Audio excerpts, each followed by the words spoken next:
viewers, this is the moment many in Iran were waiting for. For long, women in Iran were suppressed by the radical regime led by Ayatollah Khamenei. So it was only natural for them to come out to celebrate when his death was confirmed by the Iranians. But even as Iran is witnessing celebrations today, there are some back home in India who appear to be rather upset. The opposition, and in particular the Congress party, today is mourning the death of a man who was known to be running a brutal autocratic regime since 1989. For the Congress party, Ayatollah Khamenei was a martyr and a brave leader who was assassinated. The Congress says the silence of the Prime Minister on Khamenei's death amounts to betrayal. But here's what the Congress won't tell you. So let me tell you all the facts in this case.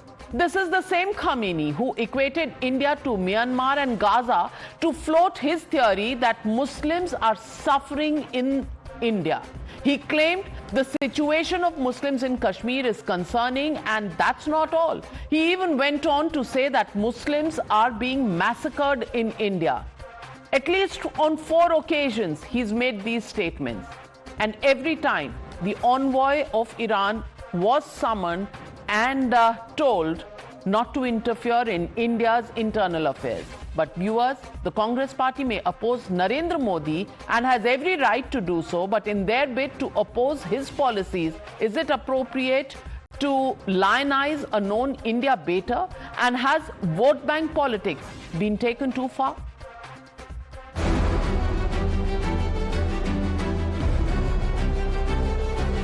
Khamenei सामने बहादुरी को चुना, शहीद हुए, तो आज निश्चित तौर से हम सब लोग आज बहुत गमजदा हैं, बहुत ही दुखी हैं।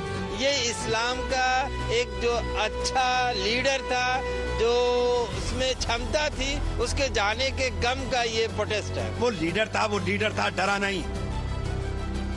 खamenei साहब से मुकाबला करते हो किसी का, वो डरा नहीं, दबा नहीं। भारत डायलॉग और डिप्लोमेसी के माध्यम से सभी विवादों का समाधान का समर्थन करता है।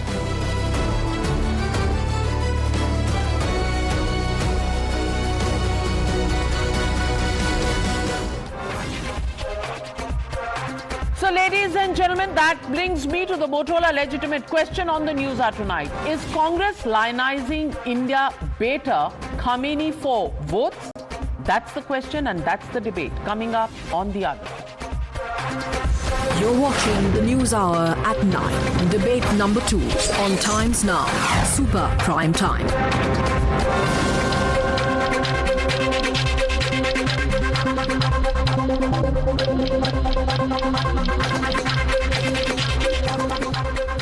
Joining the debate tonight, Siddharth Yadav, national spokesperson of the BJP, Dr. Anand Ranganathan, author, Abhijit Iyer Mitra, senior fellow at the IPCS, Sushant Sareen continues to be with us, Vivek Srivastava, political analyst, Abbas Haider, national spokesperson of the Samajwadi Party, Tausif Ahmed Khan, lawyer and political analyst. But my first question goes to Congress leader Sanjay Jha. And Sanjay Jha, so much love for Khamenei, Iran, all very well, but have you forgotten some of the very important facts as they stand as far as India and its own interests are concerned?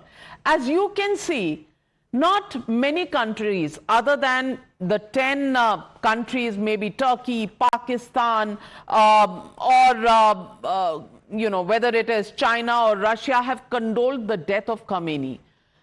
The Congress party making this an issue, demanding, all kinds of statements from the government. Do you think this is the time and the position that India should be taking at this point when the Gulf countries are receiving, and these, please understand, these are Islamic countries, they are being attacked by Iran. We have a huge Indian diaspora living in these countries. And the Congress party wants to absolutely look the other side as far as Indian interests and Indian people are concerned, and only look at their vote bank politics? Navika, good evening to you. And I see there are 8 people on the show. I think it's a very critical topic. So if you don't interrupt me, I'll just take 1 minute to make my bigger point. Number one, you have established in the introduction the late Ayatollah Khamenei as a dictator, etc. There were issues in Iran. That's one part of the argument. But the main argument is that the Narendra Modi government and the Prime Minister singularly himself appears to have become a puppet in the hands of America and Israel, which is a shame, which is a monumental shame as a country. And I'm telling all the viewers watching this program, we're going to pay for these. There will be a monumental consequence for this terrible, short-sighted, myopic foreign policy. Let me give you a couple of examples. Here is the truth, right? Donald Trump has humiliated India ever since Operation Sindoor. Everyone knows that Israel and America are working this war with Iran. It is basically a CIA Mossad operation. Anybody who's following it will tell you that. Are people in the BJP, are people on this panel who will speak later, are they endorsing an assassination of a head of state cross-border? Are they approving that? Is India actually legitimizing the murder of a head of state of another country? Because that is a serious deviation from what we call as international order. Because Navika, like it or not, Trump has violated American laws, congressional laws. He's done it unilaterally. There is no sanction from anywhere. He's done the war on his own terms. Everyone knows, everyone who's following politics today knows that this is an operation which is done, and I call it the Jeffrey Epstein war. Donald Trump is in serious problem with the Epstein files. But Sanjay Jha, haven't you read the Indian government statement which says dialogue and peace is what it desires? It's somebody else's battle. Why should India get into it? Somebody else's circus. Why should you force your government to take a position? No. Sanjay Jha, you know, it's all very well for you to suddenly look at the world as black and white. But do you understand that we live in a complex world situation? Taking a position one way or another is not necessary unless you are on the world stage in the theater that you're looking at this moment. Navika, Mr. Modi has abandoned, and I'm making a serious statement, this government will have to answer because we're going to ask him these questions through your show. I have requested personally, separately, the Congress must call for a special session of Parliament. Narendra Modi goes to Israel. Everyone knows, everyone knew a war was imminent. He gets a fake medal from the Israelis. And after so many hours of the death of Ayatollah Khamenei, he hasn't had even issued, forget a condemnation, not even a condolence message. Well, Siddharth Yadav, please respond. Siddharth Yadav, please respond. The Chabahar port in Iran. Unbelievable foreign policy disaster. India is now becoming... Hold on, Sanjay Jha. This is not a monologue. This is a debate. You've made your point. Listen to the other side. Siddharth Yadav. We have limited time, Sanjay ji. So please extend the same courtesy that I extended you. Navika ji, I want to make a statement. The Congress party is stupid. I don't know they are intentionally stupid or they want to be stupid. They want to act stupid, but I don't know what. India has two very clear stands. We stand for peace in the world. We have issued a very clear statement. We want peace and stability in the world. We want dialogue and diplomacy in the world. That's India's stand. Our second stand is that we work for Indian interest. The interest of Indian people, the interest of Indian farmers, the interest of Indian youth, the interest of Indian countrymen. That's most important. Now, Congress party can shed all their tears and want to be a partisan in this entire world situation that has happened and go for their vote bank politics to any place and show their crocodile tears. But that's not how diplomacy works. That's not how the country functions. You might not be able to think beyond your vote bank politics, but country and the government has to. The country has to stand for what is the larger principle, which is peace and stability. That's what we are doing. You can't understand that. That's my problem. And who are they standing for? They're standing for the same person who after 26/11 had said that Pakistan had no role to play in this. They are standing for the same person who had come out and said that Indian Muslims are in threat. This is the same person. But I think, and that's why I reiterate, Congress party is stupid. Congress party is stupid that you want to, in this entire situation that's happening, you want to suddenly jump into there, do your vote bank politics, do your vote bank politics and get out of that. You think, you do not think anything apart from that. Rahul Gandhi, Mallikarjun Kharge, Priyanka Gandhi Vadra and the Congress party, all of you will only shed tears for something like this because it's... You know, Sanjay Jha, while you say that the war was imminent, the war has been imminent and been spoken about for almost a month. But Abhijit Iyer Mitra, you know, the war has been anticipated for a long time. It's not done till it's done. And why would the Congress party suddenly begin to become a participant in a war that is not ours and force the government's hand? Why not trust their own prime minister to take the decision that is to the advantage of our country, India, which is not to be compared with any other country? Navika, first of all, here is an image of Indira Gandhi with Lyndon Johnson in 1965. He basically had increased the bombing of Vietnam in 1964. Her going there, shaking hands with him, the New York Times had described that visit as a love affair. What was that? That was encouraging Lyndon Johnson to bomb our dear friend and non-aligned partner Vietnam even more. What kind of logic is this? This is number one. Number two, let's be very clear. Israel and America attacked Iran. Did any of the Gulf countries attack Iran? There are 9.5 million Indians living in those Gulf countries that Iran has attacked. Just today, Iran has killed an Indian sailor on the MDS Vyom, 85 kilometers, not even within the coastal reach of Oman, out in the Arabian Sea, 85 kilometers out in the Arabian Sea. You see, the Congress party has actively turned into a supporter of India killers. Their leader went to London and asked for regime change. They wanted America to do to India exactly what they're doing to Iran. Then they come here and cry. Why is it that Rahul keeps going to America and UK and all of that, the same people who are doing all this attack? Kuch nahi. So I'm sorry. They really need to zip it. They've come down to a party of 100. What? It was 44, then 52. Now, congratulations, 100. In the next election, you're going down to go with single digits. Enjoy yourselves. Well, Abbas Haider, I want to ask you, Navika, on these issues. You had to intervene. Okay, 1 minute. Abbas Haider, I just want to ask you. There is a theater of war that is playing on. This is Israel, America versus Iran. Should anybody support war? It's a universal understanding that nobody wants to support war. But the war is taking place regardless of what our position on the war is. Nobody is asking for our permission. This war is happening. It's a reality that we are watching live.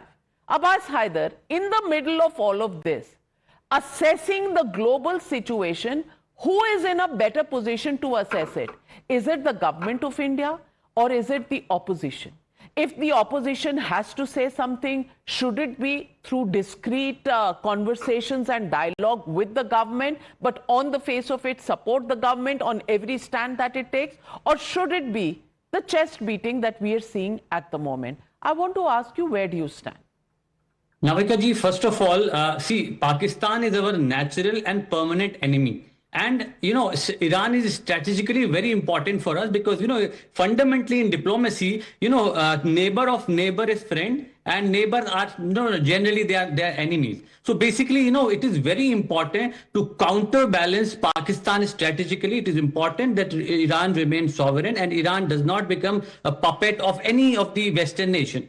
One thing. Second thing, Navika ji, it is about the regional connectivity of our country via Chahbar Port to Central Asia and and Afghanistan. So we really need Iran to remain independent and we want Iran to remain sovereign. But it's beyond strategic and economic interest of our country because we share so much together. Iran, Persia, and India. Our cultures are so much interrelated. Our friendship is such such, so important to the world that, we need to take a stand. We should, diplomatically, it is important for our nation to remain neutral. I agree with that. Neutral diplomacy has been, a long time policy of our country. And I believe that now when the Prime Minister of our country is not even, giving our condolence letter, is not even condemning what has happened to Iran, their, sovereignty is being violated. So it is going to affect our national interest as well. My friend, do you know, you have been part and supporting a government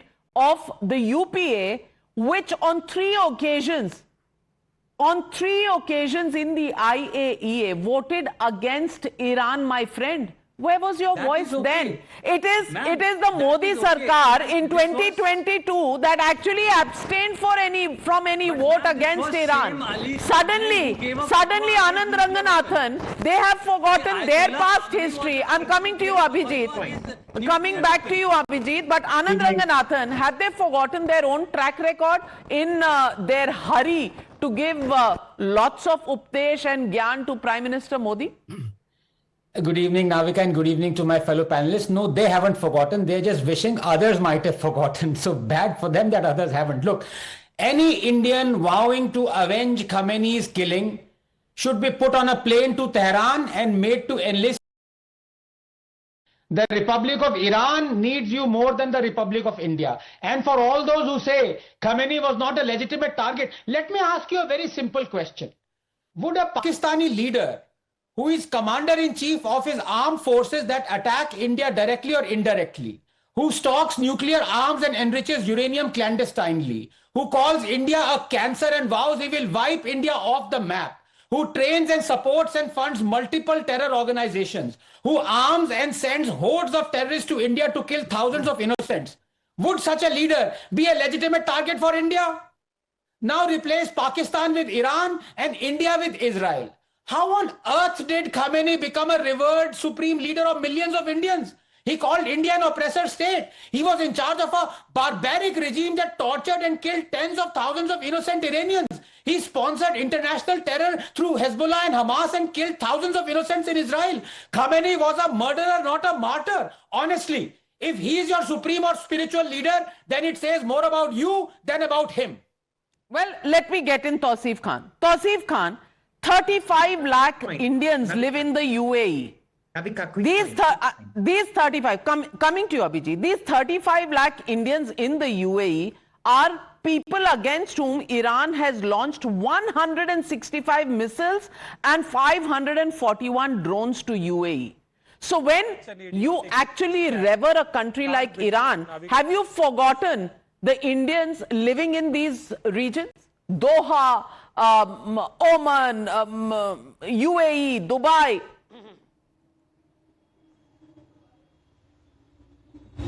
Navika, I am in shock that you said that.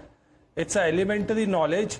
Everyone knows that Iran is targeting US military bases in the region, in all the countries nearby. All the neighboring countries. Well, secondly, Abhijit Iyer Mitra is contesting your facts. Abhijit, across the world, whose name appear in the an Indian has been killed. An Indian has been killed, sir. Israel. An Indian has been killed. Mr. Modi sadly has kneeled before. Modi is responsible for that. When Modi met the Israeli Prime Minister, he knew that Iran is going to attack, that Israel is going to attack. Why did he not ask for evacuation beforehand? No. Modi is responsible for every Indian who is going to be killed because he knew, he should have known. Because he bowed down, he kneeled before the America and Israel because of the Epstein file. Any political leader in the world, any business leader in the world cannot raise their finger, cannot raise their hand, cannot show red eye to America and Israel because of the Epstein issue. It's a very big issue, and that is why Prime Minister. I mean, where will you take this? Oman was not the place where Iran needed to attack, my friend. It is in Oman that the Indian died. Abhijit, geography bhi samjha do, politics bhi. You know, Navika, we should avoid gossip out here and we need to deal with facts.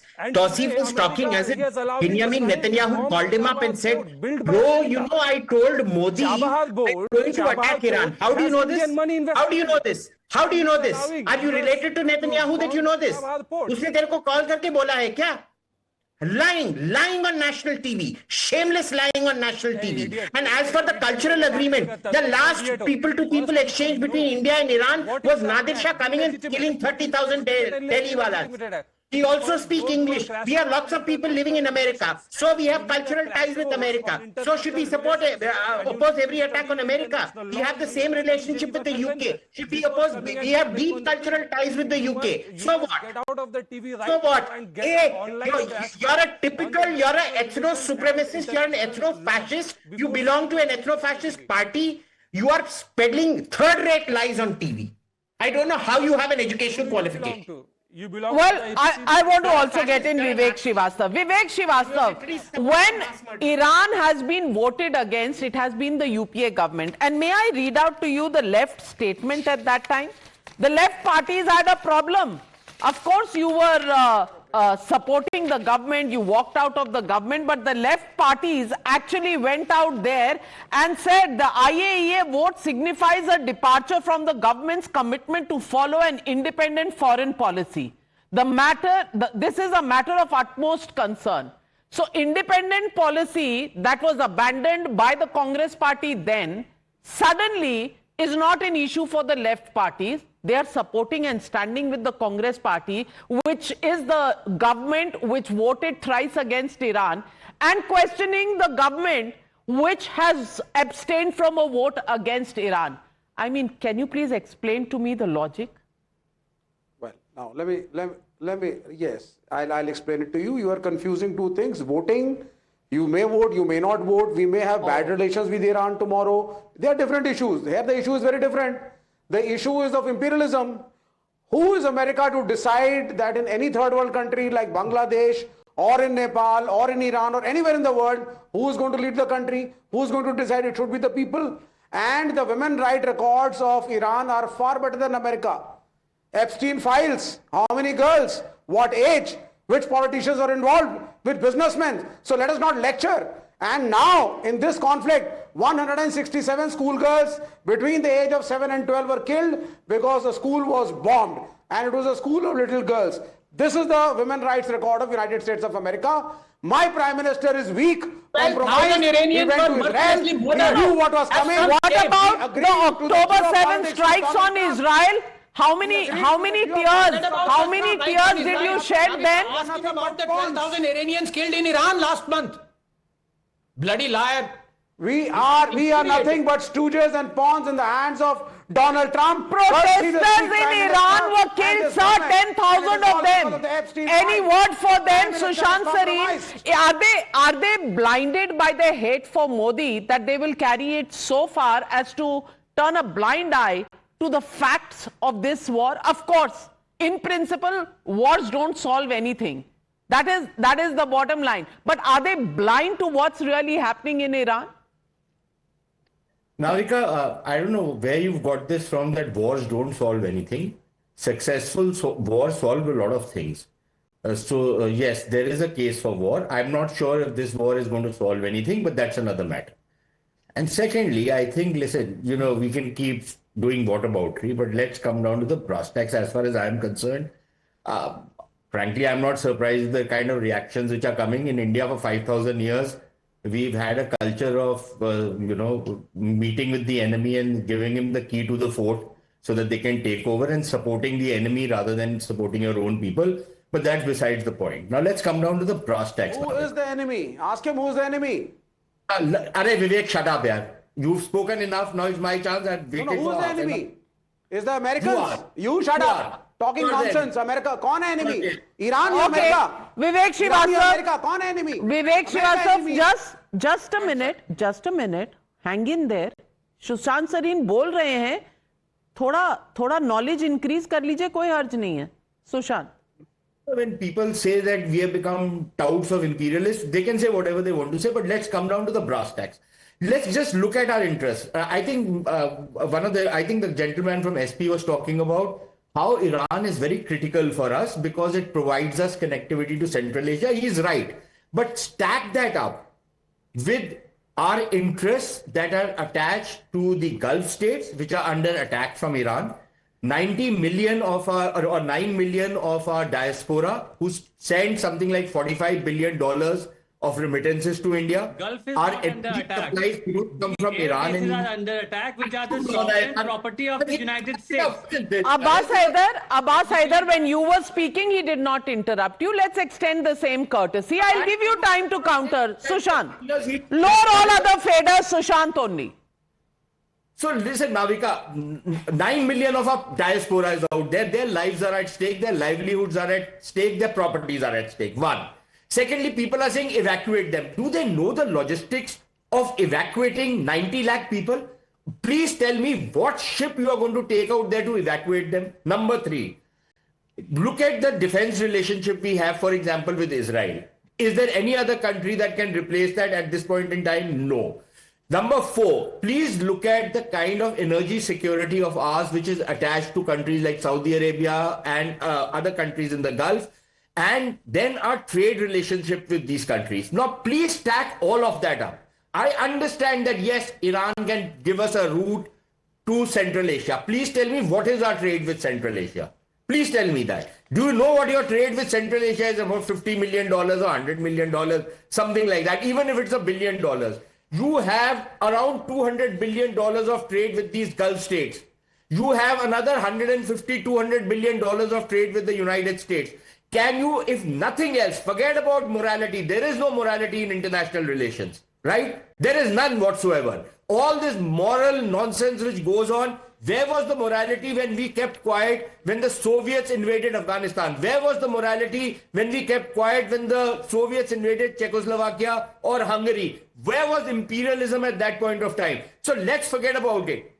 Indian governments have to take care of Indian interests. And if the government out here is taking care of Indian interests and indulging in hypocrisy which violates the sensibilities of Anand Ranganathan, just too bad. All international relations are hypocrisy. Please get real. We are doing what we are doing in our own national interest, period. Now, I can understand some people feeling bad because a spiritual leader or a political leader with whom they had some attachment, they are feeling very hurt and they are critical of the position India has taken. Fine, they can protest, and the good thing is Indian Muslims are protesting peacefully, which is their right to protest. But beyond that, to say that the government has sold out... Absolutely. And these same people who are talking about imperialism don't say anything about China and Taiwan. Not one word. Nothing. Nothing at all. Sanjay Jha, any word? Yeah. Let me just tell all Mr. Sarin, since he's an expert, let me quote to him Henry Kissinger. And I'm disappointed that Modi has become a puppet at the hands of Trump, who humiliates him. To be an enemy of the United States is dangerous. To be a friend of the United States is fatal. And we are playing footsie with America and Israel. We are becoming literally like a vassal state of America. And by the way, why aren't you telling the viewers that the reason why Iran is attacking the other Gulf countries is only their US bases? Because these countries have become vassals of America. That's the only reason. They're not attacking civilian property if they can help it. So that is the reality of our times. It's sad to see Modi so weak, so cowardly, such a darpok. Well, all hands going up. I have very little time. For number one, Anand Ranganathan, your rejoinder, Abhijit, coming to you. Anand. Yes, my good friend Sanjay Jha says we have become a vassal state of America. Now look at this. When Dr. Manmohan Singh, what did he tell a man who killed 1 million Muslims? People of India deeply love you, Mr. Bush. Bhool gaye Sanjay Jha, you were that time not suspended. You were in Congress and you were supporting this. 1 million Muslims were murdered by Bush. अरे मोदी जी तो Iran गए थे. Well, Abhijit, Siddharth, coming to you, Abhijit. I completely agree with Sanjay Jha that, to be a friend of America is fatal and all of that. Okay? Then just answer one question. Why did Rahul Gandhi go for his education to Rollins College in Florida? He should go to Shahid Bashti University. Why don't you find out the cabinet? Why don't you go there? You want all your kids to go there. You want to go there for your holidays. But God forbid you let anybody else do that. Well, no. Siddharth Yadav, your counter.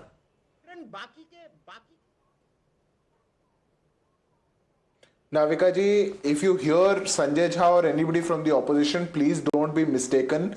They are neither on the side of Iran, neither on the side of Israel.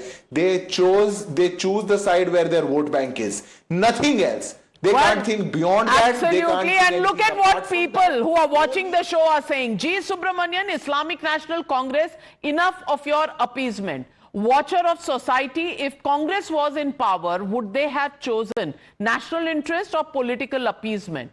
That's what people are saying. Also, we did a snap poll. Is Congress lionizing tyrant Khamenei for vote bank politics? Well, everybody can see through your game. 85% people say yes, no say 10%, can't say 5%.